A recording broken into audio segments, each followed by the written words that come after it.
سازمان غیرانتفاعی لوتوس نخستین جشنواره هنری خودش رو در 4 دسته فیلم کوتاه، نقاشی، عکاسی و چند رسانه‌ای با موضوع وقتی زنان برمیخیزند برگزار کرده و با حضور آثار مختلف بین‌المللی به مرحله معرفی فینالیست ها رسیده. در این لحظه گفتگویی داریم با آقای مهرداد رهبر، رئیس این جشنواره از ونکوور کانادا. درود بر شما. آقای رهبر، ابتدا از دلایل برگزاری این جشنواره و ایده برگزاری اون برامون بگید.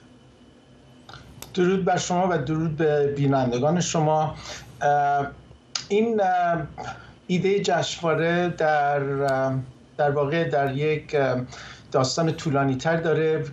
من در سال 2018 یک تندیسی در دانشگاه بریتیش کلمبیای ونکوور ساختم که نصب شده و اون نامش بود آنگاه که زنان به پا میخیزند. و در سال 2020 ما یک انجمنی رو در کانادا بنیان گذاشتیم به نام لوتس ساینس سوسایتی و هدف این سوسایتی این بود که فراحزبی، فرامذهبی و فراسیاسی باشه و میخواستیم، هدفمون بود که یه پلتفرمی برای هنرمندان جهان، نه فقط هنرمندان ایران، ایجاد کنیم و این پلتفرم رو هنرمندان استفاده کنن، صدای مردم دیگر جهان باشن.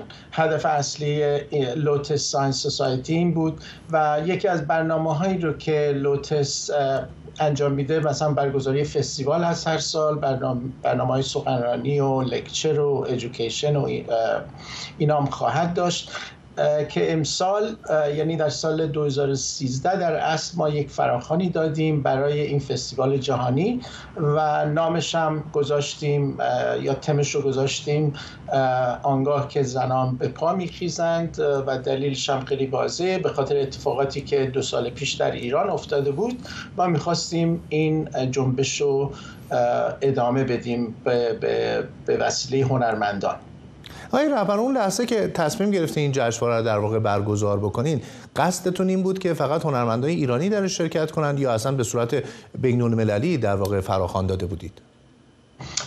نه، همیشه قصد ما این بود که نه فقط از ایرانی‌ها بلکه از سراسر جهان ما صدای هنرمندان رو بشنویم و این یه ایده‌ای است که ما همیشه باهاش در موردش گفتگو میکنیم با دوستانمون که اگر واقعا ما میخوایم مسئله ایران رو بهش برسیم یا مطرح کنیم، بهتر از زاویه جهانی نگاش کنیم، چون ایرانی‌ها که مشکل خودشون رو میدونن سالهای ساله.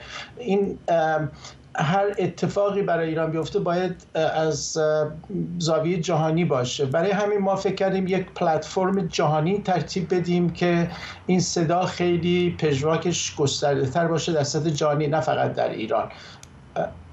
آثاری که برای این جشنواره فرستاده شد مشخصاً از کشورهای مختلف جهان بوده. کدوم کشور بیشترین آثار رو فرستاد و این آثار رو چه شکلی باید سابمیت می‌کردن یا به دست شما میرسوندن؟ خیلی پرسش خوبیه. ما خودمونم خیلی خیلی سورپرایز شدیم. از 8 دسامبر 2023 در 4 رشته دادیم: شورت فیلم کوتاه، نقاشی، عکاسی و مالتی میدیا که چند رسانه‌ای ترجمه شاید. در فقط رشته فیلم ما 2500 تا، بیش از 2500 تا فیلم برای ما رسید، فیلم کوتاه از 85 کشور جهان که خود ما اصلا واقعا انتظارشو نداشتیم. در رشته های دیگه هم بیش از 600 تا کار هنری از نقاشی و عکاسی و مالتی میدیا به دست ما رسید که اینها باید در یعنی روز پایانیش 8 مارچ 2024 بود که چند هفته پیش بود، که بعد داورهایی رو هم که ما انتخاب کرده بودیم از سراسر جهان بودن، از زلاند نو، استرالیا، آفریقای جنوبی، چند کشور اروپایی، آمریکا و کانادا بودن که میان اینا چند تا ایرانیای اون کشوران بودن، ولی چندین داور جهانی داشتیم از همون کشورهایی که نام بردم. اتفاقا می‌خواستم همین سوالو بپرسم آقای رهبر، این داورها معمولا در هر جشنواره یک دیدگاه خاصی وجود داره.